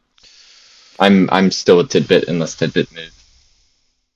Gotcha. Oh, you're back with the homies. See, Yeah. fake keys up there. All right, that is Andrew. Boom. All right, Nathaniel. Wait, it's me again? Damn, that's fast, y'all. He's a dead guy now. Is there only one left? No, there's 2. There's one that looks. Yeah. There's the one that's near Erica and friends, and it looks absolutely terrible. And then there's the one that is still near their golem that also looks bad, but not as bad. It definitely has some hit points left. It's not bloody. The other one has 1 toe left. Sick. Gorch. Is it just a toe? Literally it's just a toe. Alright, I'm gonna cast Scorching Ray. Oh my god. Alright. That's a great paper. Fucking lobes. Never mind. Okay. Alright, Scorching Ray. I'm gonna hurl one at the crispy guy first. We just need to see what's going on here. Okay. That is a dirty 20 plus a 4. I'm rolling it, even if it already hits. I don't care. Alright, 23. And that's going to be 7 points of fire damage. Is he still up? He is not. He has Great. 6 hit points. Far out. Alright, then the other 2 will go after the other guy. That's gonna be a nat 20. Nice. And and actually that's a 30 because I have a plus 10. But anyways, that's a 21 plus the d4. That's 22. So that's gonna be 12 plus 7 is 19 plus 19, 20, 21, 22. That's gonna be 25. Plus I get to add the d8 from my thing. 25. So that's 31 fire damage. Is he 31. still up? He is still up. Gouda, get your ass over here! Alright, shoot fire at him. Gouda's gonna crawl. And dexterity saving throw. Copy that. That first shot breaks his ward, just so you know. Great. I hate when wards are unbroken. Personally. Dex save is a 10. No. Okay. Standing at the blank 3d8. word for you. That is 12. 12 That was 12 good. points of damage. fire. And then I'm just gonna give one of those like Italian, like, oh, I'm feeling good, you know. And now it looks bloody. Great. And I'm just gonna give like a little to a tidbit because I'm not afraid. I'm not afraid. Perfect. Who am I looking for? This is our last remaining Duroc. Let's see. Oh, and he doesn't have. It's just a toe. No, this is the toe is gone. This is the guy who was more than Oh a toe. yeah, Getting closer to a toe. He's like a calf at this a point. foot. I missed something here. Let's see. Okay. He's got beef now. There were so many people. Oh. I want AoE magic. And I'm gonna say this just because I love going off topic in the middle of a big scene. I love watching certain people's screens go dark as the sun sets. Small little tidbit. Specifically talking to Tidbit. No, it was so bright earlier. I know, the background just slowly becomes your skin tone. Become one. Where'd he go? I've been here the whole time. Okay, it's going to be a single target spell. Whatever. I need. Now, is it gonna be Ursine or the fake cheese? Fake cheese! You killed my brother. I don't that even wheel look needs- like cheese anymore. I'm more of a cheese grater. You rolling circle. I don't like you. Alright. Make me a con save. Alright, fine. I can add the D4, right? Can I add the D4, or is that only on my turn? Is it from if Emboldening Bond? you- For saving throws? from Tidbit's things? I think it might be only on our attacks. I believe it's Please tell just me. once per turn. So if you used it on your Damn it. turn, I did. Did you use your DM inspiration? No, thank you, Tidbit. Hmm. What do I get with that? A reroll. Great, because I rolled a 4. You And got I higher than that. swear to God, I just rolled a 4 again. So that's fun. Universe said actually stay there. Oh, but I have a +8 to my concentration saving throw, so that's 12, and I'm gonna use a flash of genius, which gives me a 5, so 19. Ha ha! Wait, is that math 17. right? But 17. 17. But that is in fact the save. So you take half damage, my friend. So you take 20 points of necrotic damage. As he points at you and starts to pull all the life out of you, and he's like, "What's happening here? You're not very lifey." As he pulls life, I'm just gonna look at Tidbit and say, "See, and there is life in me." And it speaks. Goofy. And then that is its only thing it can do. Yeah. Wait. Yep. It's still. Oh, and I got to take my damage from still being restrained. Yes. 1. Yeah. Ooh, take That's that. That's right. Get poked. Hey, that's enough to kill a lot of commoners. Yeah, that's true. Who just left? Tanner's gone. Tanner. Tanner! Tanner! The drama No. is AoE. And because he's gone, we can't even see Ben anymore. Oh, which side do we be? There you go. Well, now you're on Man. Sylvie. Go to the other side. All right, you're there. You're there now. You can be both of them. I love that. Wait, I can be Sylvie. Yeah. Uh, On one side for okay. Sylvie, on one side for... Oh, Lord. Let's see if he responds. Oh do you think my happened? gosh. Uh, His I power don't went, know. probably. right? Because he ain't said nothing. No He's text gone. message. Hey, friends, we're having, a little, because I opened Discord. I was like, I got so dark. If I have a black background on my screen, like you cannot see me. I have to have a Mhm. white screen open to Mhm. reflects more light onto my face. Otherwise, I'm just like, oh, Hey, Oh. here it is. you left. I don't know if you know this. You disconnected. Tanner. No, I do know, but I'm like, what the fuck just anyways, I digress. Clearly, I'm back. Welcome back. We're gonna have Timmy play you for a second. That's fine. Yeah, Yeah, you while you're died. gone, I You was died in the time you were gone. You're dead. You have to roll a new Why? character. Oh, Yeah. Your Uh, axe came back. Took you. that was his turn. That guy's dead. Well, it is in fact. Ow! I just stabbed myself. It's Tibbet's turn. There's One. just one of them. Duroc- There's just one one. Duroc He's remaining. blind. And no ward. Blind. Oh, you're casting blindness. Oh. And I was like, Yeah, I'm blinding him. I was like, when? I was like, no, he's not.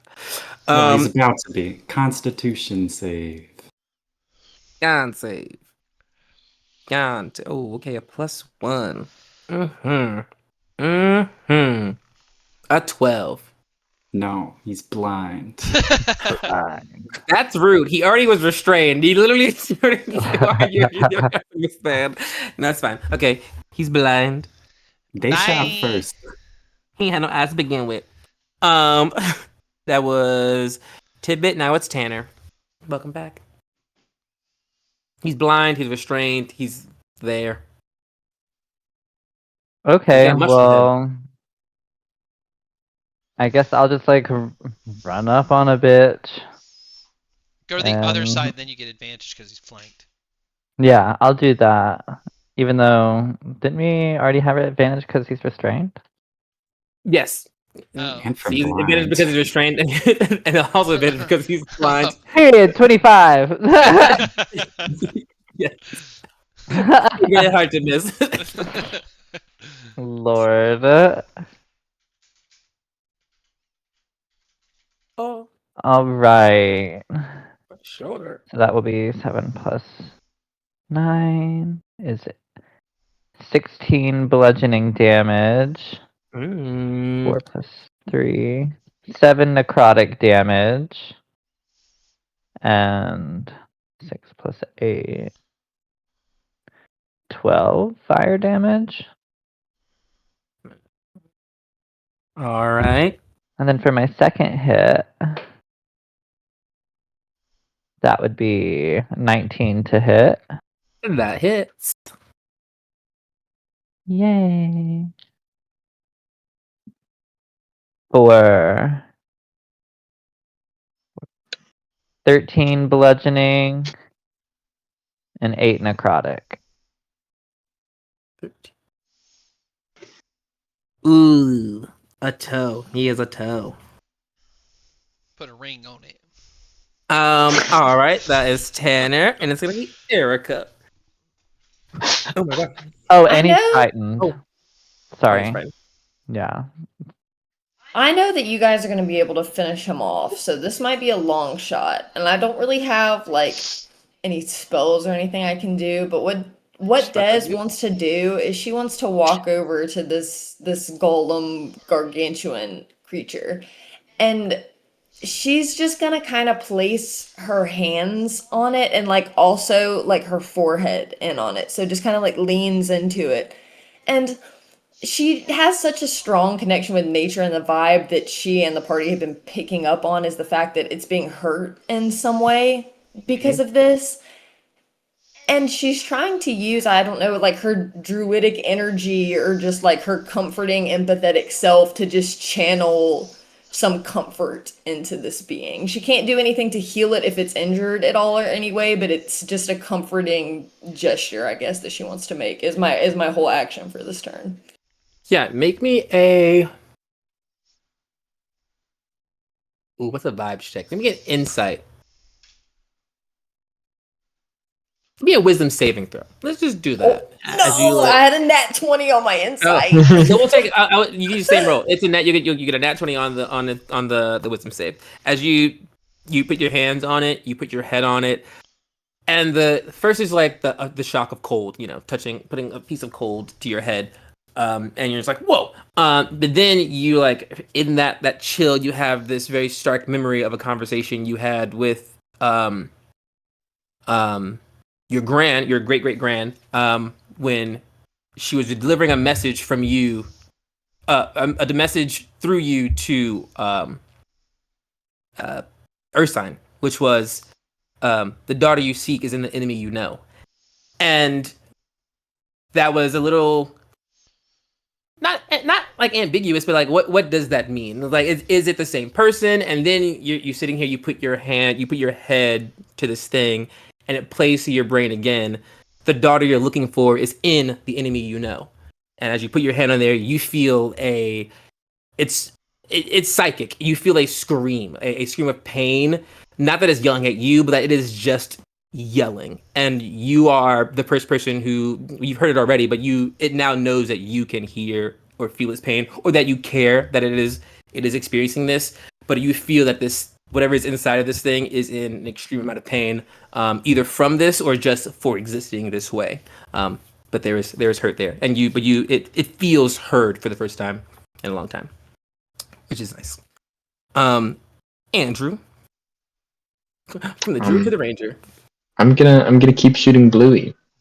the Rooter to the Tutor. Yeah, He's still ensnared. he is still ensnared. He's still blind. He's just a Very toe, cool. And he's frightened. and he's scared. That is gonna be a 18 to hit. 18 is in fact his AC. So I will use my D4 There you go. to increase that to a 20. Dirty 20, yes. What if I believe? That's going to be 7 points of piercing damage plus another 5 points of piercing damage. Deader. Oh, Is he still a toe? It's fertilizer now. That thing is no longer here. It is Splendid. deceased. In that case, I will, from my echo again, shoot the other one, the other survivor, with my extra attack. The golem? Yeah. Oh, never mind. Oh, never mind. I didn't know.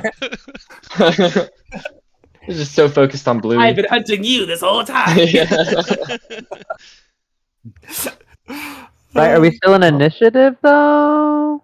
You are not, but you are not, but I'll let him finish his turn before I release you. Yeah. I'll smile. Powerful. Yeah. Yeah, as you smile, you all hear a scream. Des, you notice a crack appears in the crystal. And you also hear the scream. First it was psychically, and you think it's psychically again, but you realize that as these cracks form, the sound is escaping out of this chamber, in this giant green crystal. You're all welcome to pull up your little roll 20 there. You hear the scream emerge from this crystal as this feminine body falls from it onto the ground and just kind of sits there in a moment. Desiree. I was gonna say, can I try to catch her before she hits the ground if I'm right there? Yeah. Yeah, and you do it just that. We're running on that nat 20. You catch her, and there's this moment of it's like love at first sight, but like if you saw the thing that it's like love at first sight, but it's like, oh, this is my next hyperfixation. Like that middle ground of like, I know I'm gonna be obsessed with you, and you feel this like tie as you're holding on to this thing that just feels like life. It feels alive. Ursine, you see that, and your brain knows in this moment, Flora. I feel like as she hits Desiree's arms, Desiree's gonna look up towards Ursine and say what they're both thinking. Ursine, I think this might be the girl you're looking for. Oh, that was a lot easier than I anticipated. I'm not sure of the state that she's in currently, but hopefully this will help you fulfill the task like we had talked about. I'm sure Yes, that we thank could you. nurse her back to health. I'm certain of it. Yes, this is good. Now that she's not in golem form, can I attempt to like cast cure wounds on her? Mm-hmm. I don't know if she's injured or not, but I'm definitely gonna do that. I'm gonna get her with some. Let me do a fat one real fast. Yeah, as you're getting ready to do that, you're holding her in your hand, having that conversation, and you find that it's like while holding her, it becomes hard to hold her. Not that she's heavy or not that she's. It's like holding. It's like she's like falling through your hands because you realize that she is nature personified. She's a mass of leaves and vines and things. There's solid form is not a thing that she has often, but also your brain knows from the pain that she was feeling earlier.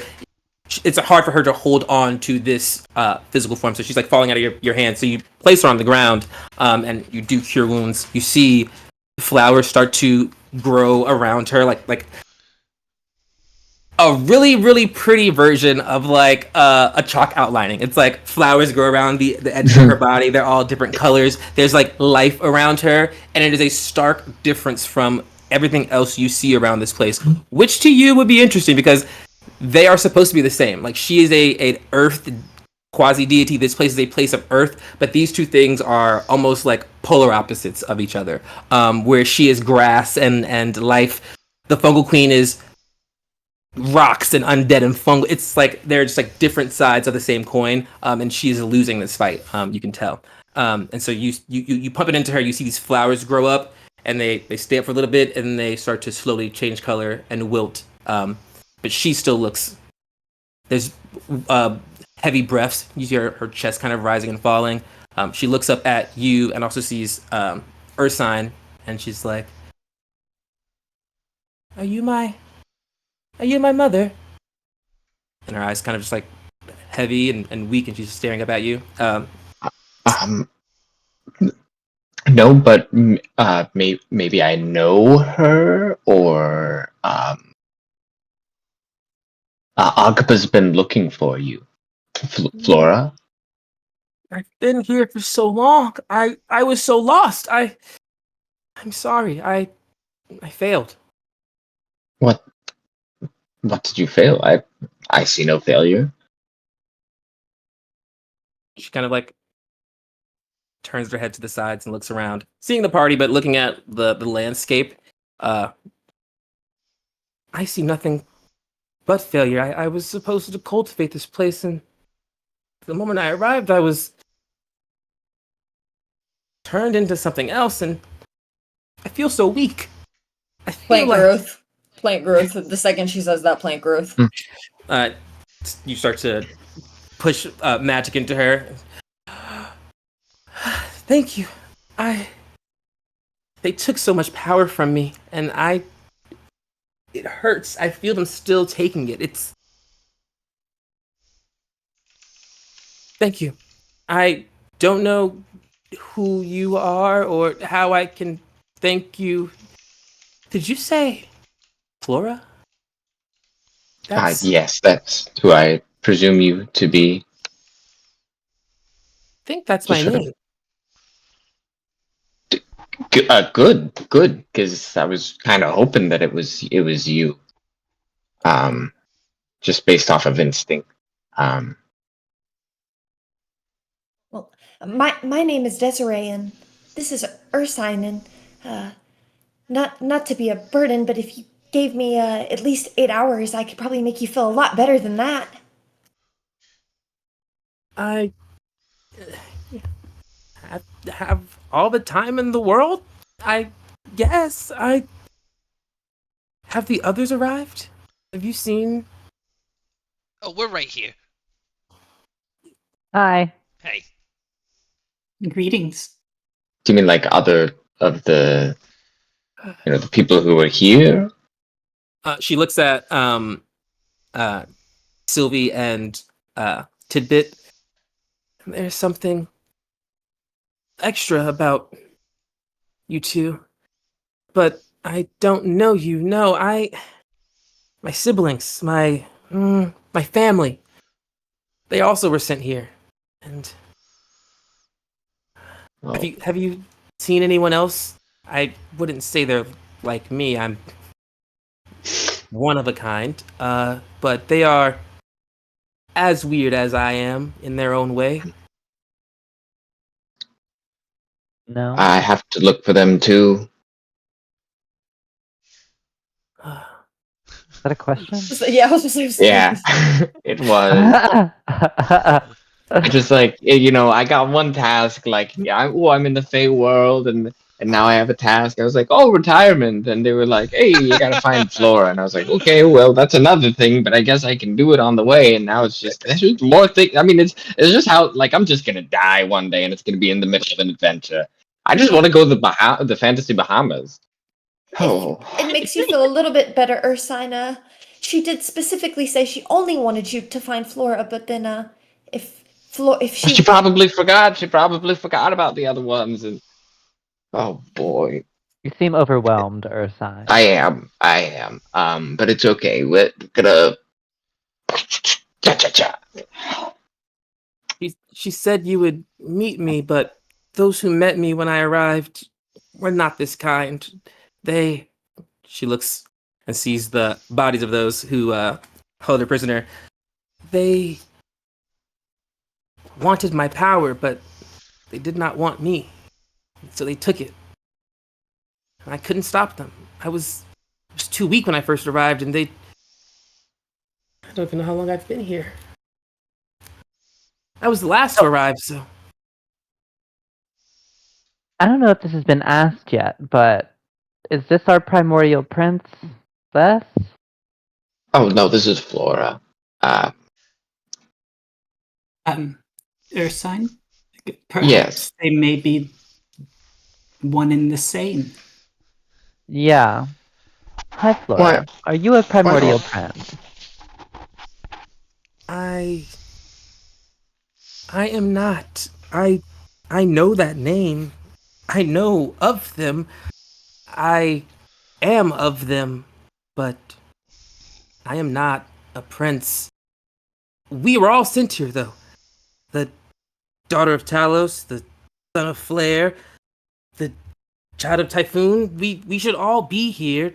We were sent here to do a job, but everything has been not as I was told. What were Yeah, you it looks sent like to you were do? trapped.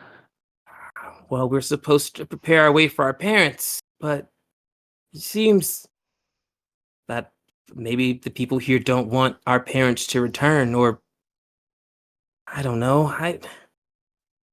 My mom is nice. She is the nicest, so I can understand there's a difference between all of us, but we're supposed to make this place right for those who come after us, which are those who came before us, the primordial princes. Oh, We no, thank you. we hold influence on a more primal level. We You would call us their heir, but we are not them. You're like their little babies.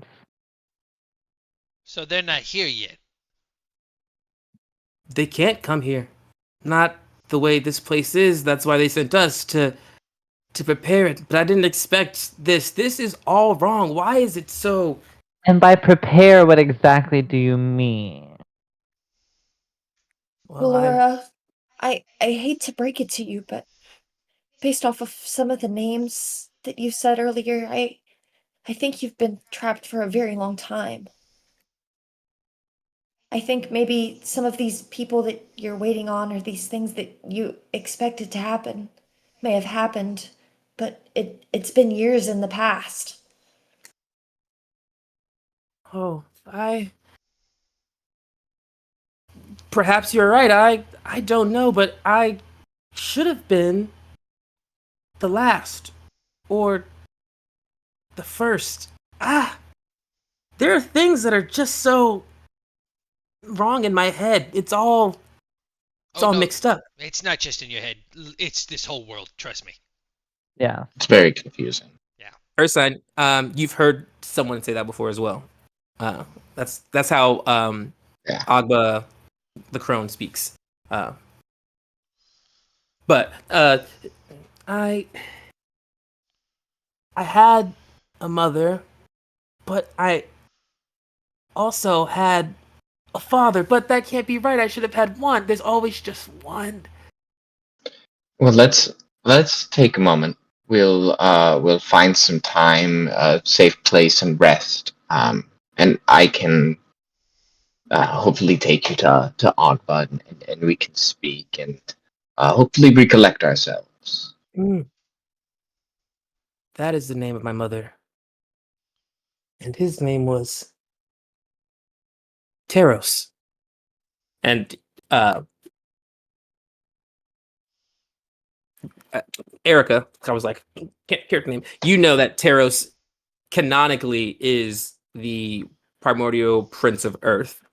Uh, Agba canonically is the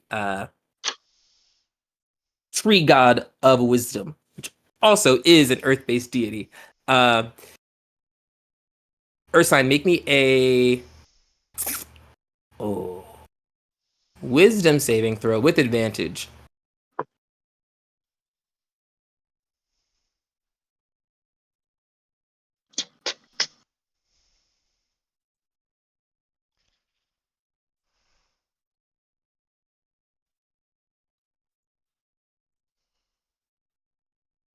That is a 16 total. Do we still have our emboldening bond? You do.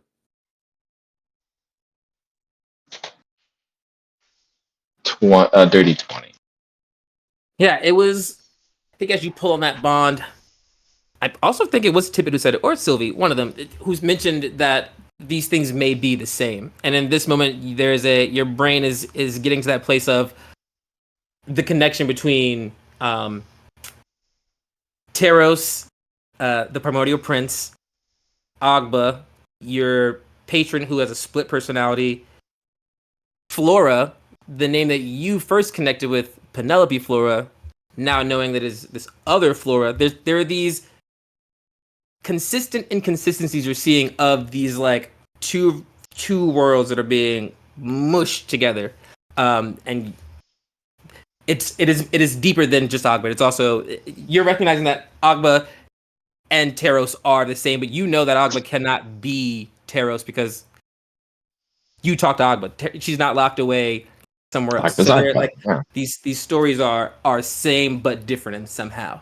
And as Flora sits there, being invigorated as this plant growth is happening, she kind of just like is just trying to explain things to you, but you recognize that she doesn't know anything. Anything that she's telling you is almost like it's just reaffirming things that you already know because she has, as Erica mentioned, missed a lot of time, and it's unknown to her how much time has been missed. But the best she can give you is just like these conversations and tidbits of information. But a big thing you do know is that she claims to not be a primordial influencer or not be a primordial prince, but to be a progeny of that, and that is what was sent forth through the planes, which is just something that you didn't know before. That is an update for Melody. Primordial princes are not coming back. It is the generation after them. They sent their kids forward to terraform or to change the land or to do something to it to make it more hospitable for them, which you would just know is to make the land more suitable to whatever their element is. So they want, if they're coming back here, they need it all to be earth, all to be fire, all to be ice, all to be air, or at least majority, so that way they can come back and rule, because they can't cross boundaries that aren't theirs. These new forms of theirs may be able to. That is something that you're working on there. But as we sit here at this 9:44, I'm gonna let your brain sit and digest that and just tingle on it just a little bit. You guys all did great. You fucking ran through that combat. Snaps the whole person, snaps to insta-critting and doing 200 points of damage in a turn. After breaking the record for almost 100 points of damage. It's like, okay. But I was ready for you fuckers. I was ready. That's why they had a fuck ton of hit points. And luckily they didn't get to use their 9th level magic except that one time to slap Tanner. So good on you all, because I was ready to throw some 9th level magic at you until you realized that it was happening. So thank you, my friends, and out with the primal princes and in with the primal influencers. Oh wow, so many things. We love it. Oh, But we come back next week for more information, more lore as we learn what the is going on in the Fae, because it just keeps getting more convoluted. It's like I was ready for you all. So until next time, my friends. Until next time. Bye.